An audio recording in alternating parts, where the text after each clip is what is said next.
નમસ્કાર મિત્રો, મારું નામ મકવાણા કરુણાબેન પીતાંબરભાઈ, તાલુકો બાલાસિનોર, ક્લસ્ટર જનોડ અને જિલ્લો મહીસાગર. આજનો મારો પ્રશ્ન છે, દિવ્યાંગ બાળકોનું પિયર એટલે સહપાઠી શિક્ષણ સાથે વિકાસની પ્રવૃત્તિઓ. તો આપણે અહીંયા આ પ્રશ્ન જોઈશું. અહીંયા એ રીતે કહેવા માંગે છે કે મન બુદ્ધિનું બાળક કે કોઈ પણ જાતનું વિકલાંગ બાળક એ પોતાની સાથે એના દોસ્ત કે નોર્મલ બાળકની સાથે એને સહપાઠી બનાવે તો એ બાળકે એને મદદ કરવી જોઈએ અને કઈ કઈ પ્રવૃત્તિઓમાં એને ભાગ લેવડાવવો જોઈએ. જેમ કે જોવા જઈએ તો એક મન બુદ્ધિ બાળકની અમે મન બુદ્ધિ બાળકમાં બીએમઆર કરેલું છે, એટલે અમે એ બાળક સાથેની ચર્ચા કરીશું કે બાળકનું કહેવું એમ છે કે એ આપણને લોકોને કશું કહેવા માંગે છે. તો સૌથી પહેલાં તો આપણે એને સમજીશું.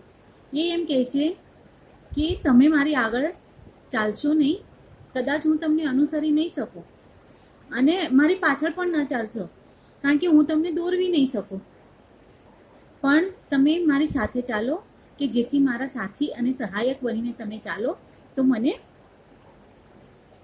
આસાની રહેશે. તે જ રીતે એટલે આ રીતે બાળકની એક કહેલું છે આવી રીતે તેના સહઅધ્યાયને એનો સહપાઠી કે જે પણ એનો મિત્ર દોસ્ત એને અનુસંધાનમાં આ રીતે કહેવામાં આવ્યું છે કે ધારો કે રમતગમતની પ્રવૃત્તિ હોય શાળાની અંદર, ઘરે, મેદાનમાં કે ગમે ત્યાં કોઈ પણ પ્રવૃત્તિ કરવામાં, ધારો આપણે રમત લઈ લઈએ તો રમતગમતની પ્રવૃત્તિ દરમિયાન મન બુદ્ધિ બાળકને ખલેલ પહોંચાડશે. તેમાં પૂર્વગ્રહ રાખ્યા વગર તેને રમતના નિયમો, રમત શીખવો અને તેની બાદબાકી અંદરથી ન કરો તો ધારો કે એની બાદબાકી કરવામાં આવશે તો અંદરની અંદર તૂટી જશે. પણ તમે કંઈ પણ રમો છો, તમે કંઈ પણ એક્ટિવિટી કરો છો તો એને તમારી સાથે રાખો અને નિયમનો વિકલાંગ બાળકના લીધે એને તમે નિયમમાં થોડીક બાંધછોડ કરી દો. આ રીતે બાળકમાં રહેલી વિશિષ્ટ શક્તિને જાણી તેની દરેક પ્રવૃત્તિને તમે આવરી લો. જેમ કે શાળામાં તમે સ્વાતંત્ર્ય દિનની ઉજવણી કરો છો તો તમે એને પાછળ ન રાખો, એને સૌથી આગળ રાખો અને એને થોડું એવું કામ સોંપો જો કરી શકતું હોય તો. બાળક ખુરશી લાવો, પાણી પીવડાવવું, બધું ધ્વજવંદન પતી જાય તો બધાને ચોકલેટ આપવી, નાસ્તો આપવો, તો એનાથી એને અંતર્મન ઘણું ખુશ રહેશે. તે જ રીતે તેનામાં રહેલી સમસ્યાને પ્રોત્સાહન મળે તેવું આપણે કરીએ. જેમ કે બાળક વર્ગખંડમાં સૌનું ધ્યાન પોતાના તરફ ખેંચવા માટે વિચિત્ર અવાજ કરે, તેવા સમયે તેને હસીને તેની સામે તમે પ્રોત્સાહન ન આપો. એટલા માટે કે જો તમે એ રીતે કરશો તો બાળકને વધારે આડખીલીરૂપ બનવાનો એને પ્રયત્ન કરશે અને એને એમ થશે કે હું જે પ્રવૃત્તિ કરું છું એનાથી બધા હસે છે એટલે એને પ્રોત્સાહન મળશે. એટલે એ વખતે એને ટોકી દો અને એને એવું જણાવવાનું છે કે તું આ જે કરે છે બહુ ખોટું કામ કરે છે, આવું તારાથી ન થાય. અને બાળકની જો દિવ્યાંગ બાળક હોય તો એની બાજુમાં બેસવામાં બી ક્ષોભ તમે ન રાખો, કારણ કે જો તમે એ રીતે રાખશો તો બાળક ખૂબ જ ખરાબ ગિલ્ટી અનુભવ કરશે કે મને કેમ આ લોકો આ રીતે કરે છે. અને ધારો કે તમારી નજીકમાં બાળક હોય તો એને શાળામાં લાવવા લઈ જવા માટે, રમતમાં, ઘરની દરેક પ્રવૃત્તિમાં મોટા ભાગે તમે એને સાથ સહકાર આપો.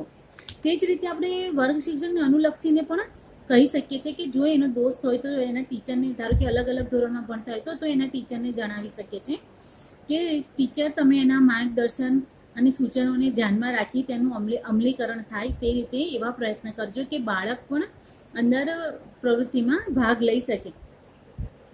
બાળકની સમાયોજન સાધવામાં પણ મદદરૂપ બનવું જોઈએ. જેમ કે બાળકો વર્ગના નવા વાતાવરણમાં અનુકૂલન સ્થાપિત ન કરી શકતો હોય તો એને આગળની બેન્ચીસ પર બેસાડો, એને બધા તારા ફ્રેન્ડ્સ છે તું એ રીતે તારે રહેવાનું છે. બીજા ફ્રેન્ડ્સને વર્ગના બાળકોને કહેવું પડે કે તમે તમારો આ નવો મિત્ર આવ્યો છે, તમે એને સારી રીતે સાચવવાનું છે, એને કંઈ તકલીફ થાય તો તમે લોકો એને મદદ કરજો.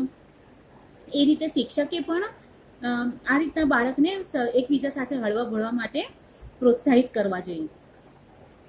બાળકને તમારા માર્ગદર્શનની વધુ જરૂર છે. એ સંજોગોવશાત બાળકોને દૂર થવા સમયે શિક્ષક અન્ય બાળકને મન બુદ્ધિ બાળકને માર્ગદર્શન પૂરું પાડવા માટે પ્રોત્સાહિત કરે છે. નાની નાની એની સફળતાને બિરદાવવી જોઈએ. અને ધારો કે જો સરસ કામ કરે છે કે નવું કંઈ કામ કરે છે તો તરત એને તમે પ્રોત્સાહન આપો. ગુડ છે, ફાઇન બેટા, તે બહુ સરસ કામ કર્યું. જો એવું એને સરસ શબ્દો મળી રહેશે ને તો બાળક ખરેખર જલ્દી પોતાની પ્રવૃત્તિ કરવામાં બી સફળ થશે અને એને પોતાનું અસ્તિત્વ હોવાનું એને થોડુંક લાગણી પણ થશે. એ જ રીતે હકારાત્મક અભિગમ રાખી બાળકને તમારે અપનાવવાનું છે અને એની ક્ષમતાને ધ્યાનમાં રાખી અને યોગ્ય ઉદ્દેશ્ય સાથે કામ કરીને એની સફળતામાં વધારો કરી શકાય છે. જેમ કે શીખવાની પદ્ધતિમાં જરૂરિયાત પ્રમાણે ફેરફાર કરવો જોઈએ. ધારો કે તમે નોર્મલ બાળકો માટે ભલે ગમે તે નિયમો રાખો, પણ આ બાળક હેન્ડીકેપ છે તો તમે એના માટે થોડાક નિયમોમાં ફેરફાર કરી શકો કે જેથી એ પોતે જીતી જાય તો એને પોતાને ઘણો આનંદ થાય. અને શીખવાના કાર્યને બાળકની ક્ષમતા મુજબ નાના મોટા ચરણોમાં વહેંચીને શીખવજો. ધારો કે તમે એને 1 થી 10 શીખવાડો છો તો સૌથી પહેલાં 1 થી 3 શીખવાડો કે 1, 2, 3, પછી 4, 5, 6, પછી 7, 8, 9 અને પછી છેલ્લે એકડ મીંડે 10. જો તમે એને ધીરે ધીરે શીખવશો તો બાળક ખરેખર તમને સારી રીતે અનુસરશે અને એને પોતાને બી ઘણું ગમશે અને પોતે જલ્દી ગણન શીખી શકશે. તે જ રીતે જ્યારે તમે એને નાના નાના ચરણોમાં કરાવવાથી એની કાર્યક્ષમતા પણ વધી શકે છે. અન્ય બાળકો દ્વારા જો નડતરરૂપ વર્તનો પર ધ્યાન આપી બાળકને મદદરૂપ બનીએ તો દાખલા તરીકે વર્ગમાં જો બીજા બાળકો દ્વારા આ બાળકની સતામણી થતી હોય તો તમારે બીજા બાળકોને ટોકવા જોઈએ કે બેટા તમે એને ના કરો, એને પગની કે હાથની કે મગજની કે કોઈ પણ તકલીફ છે તો તમે એના દોસ્ત બનીને એની સાથે વ્યવસ્થિત ધ્યાન રાખો એકબીજાનું. એમ એ રીતે બીજાની સતામણી રોકવી જોઈએ અને યોગ્ય શૈક્ષણિક સાધનની પસંદગી કરીને એને શીખવવામાં મદદરૂપ બનવું જોઈએ. બાળકમાં રહેલી ક્ષમતાને ઓળખી તેને આગળ લાવવા માટે પ્રયત્ન કરવો જોઈએ. ધારો કે બાળકને રંગપૂર્ણી બહુ જ પસંદ છે અને સરસ રીતે કરે છે તો એની ક્ષમતાને ધ્યાનમાં રાખી અન્ય પ્રવૃત્તિ શીખવતા પહેલા પુરસ્કારના ભાગરૂપે તેને ગમતું કાર્ય આપી ઈચ્છિત પરિણામ મેળવી શકાય છે.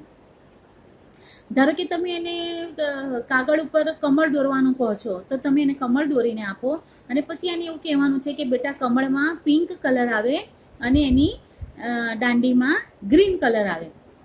એ રીતે તમે એને કહેશો તો એ રીતે કરશે અને સાથે સાથે ચિત્રમાં મસ્ત રંગ તો પૂરશે પણ સાથે સાથે કમળ શબ્દ પણ એ શીખે છે. તમારે એને શીખવાનું છે કે બેટા આ શેનું ચિત્ર તે દોર્યું છે તો એને એ વખતે નહીં ખ્યાલ આવે પણ તમે શીખવાડશો તો એને તરત ખ્યાલ આવશે ધીરે ધીરે કે આ કમળ છે, કમળ કાદવમાં ઉગે. એટલે એ રીતે તમારે એને શીખવવાનું છે. અહીં બાળકને ચિત્ર અને શબ્દ બંને તમે શીખવી શકો છો. એ જ રીતે આપણે શાળાના પ્રિન્સિપાલને પણ જણાવી શકીએ છીએ કે ટીચર આ રીતે આપણી શાળામાં આવી રીતે આ રીતનું બાળક આવ્યું છે તો એ બાળકને તમે શાળામાં પ્રવેશ આપવો જોઈએ. વિશિષ્ટ શિક્ષક એના મદદરૂપ બની રહેશે. વર્ગ શિક્ષકની સમસ્યાને ધ્યાનમાં રાખીને બાળકને યોગ્ય ફેરફાર કરાવી એને ઉદાર બનાવીએ. સરકારશ્રી તરફથી જે પણ લાભો મળે છે તો એ લાભોને આપણે આપવા માટે એમને પ્રયત્ન કરીએ અને મંદબુદ્ધિના બાળકોને પ્રેરણા લઈ શકીએ તેવા કાર્યક્રમો આપણે શાળા કક્ષાએથી ઉજવવા જોઈએ. અને શાળામાં ઉજવતા ઉત્સવમાં પણ એને ભાગ લેતા માટે શીખવવું પડે અને જે પણ વિકલાંગ ડેની ઉજવણી હોય એમાં એ લોકોને વધારે તમારે ધ્યાન આપવું જોઈએ અને એમને મોખરે રાખવા પડે. એ જ રીતે વિશિષ્ટ શિક્ષક તથા વર્ગ શિક્ષક બાળકના વાલી સાથે કામ કરવા માટે યોગ્ય સલાહ સૂચન અને સહકાર આપવો જોઈએ. આ રીતે એક સહપાઠી એને આ રીતની મદદરૂપ કરી શકે છે અને મદદ કરવી જ જોઈએ. તો જ મંદબુદ્ધિ બાળક છે અથવા કોઈ પણ પ્રકારની દિવ્યાંગતાવાળું બાળક છે એને પોતાના હોવાનો અને પોતાના અસ્તિત્વનો ખ્યાલ આવે છે. ઓકે.